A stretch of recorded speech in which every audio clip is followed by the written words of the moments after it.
জুলাই গণ অভ্যুত্থানে শহীদদের স্মরণে জুলাই শহীদ স্মৃতি ফাউন্ডেশন গঠন করার উদ্যোগ নেওয়া হয়েছে বলে জানিয়েছেন তথ্য ও সম্প্রচার উপদেষ্টা মোহাম্মদ নাহিদ ইসলাম। তিনি আরও জানান, এ ফাউন্ডেশনের সভাপতি হবেন অন্তর্বর্তী সরকারের প্রধান উপদেষ্টা ডক্টর মোহাম্মদ ইউনূস এবং সাধারণ সম্পাদক শহীদ মুগ্ধর ভাই স্নিগ্ধ। বিকেলে সাম্প্রতিক পরিস্থিতি নিয়ে সচিবালয়ে সাংবাদিকদের সঙ্গে আলাপকালে তথ্য সম্প্রচার উপদেষ্টা মোহাম্মদ নাহিদ ইসলাম এসব কথা বলেন। উপদেষ্টা জানান, ছাত্র জনতার অভ্যুত্থানে নিহতদের স্মরণে শনিবারে সভাটি হচ্ছে না। আজ পর্যন্ত নিহতের সংখ্যা 728 এবং আহতের সংখ্যা 20,263 জানিয়ে উপদেষ্টা বলেন, স্বাস্থ্য মন্ত্রণালয় হতাহতদের তালিকা তৈরি করছে। নিহতদের মধ্যে 5 জন সাংবাদিকও রয়েছে বলে জানান তিনি।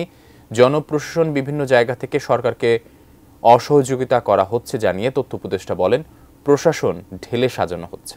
7 সদস্যবিশিষ্ট কার্যনির্বাহী পরিষদ গঠন করা হয়েছে এবং এটা অফিশিয়ালি রেজিস্ট্রেশন করা হয়েছে। অন্তর্বর্তীকালীন সরকার উপদেষ্টা ডক্টর ইউনূস স্যার হচ্ছেন এটা এই ফাউন্ডেশন সভাপতি এবং হচ্ছেন জনাব মীর মাহবুবুর রহমান হচ্ছে এটা সাধারণ সম্পাদক।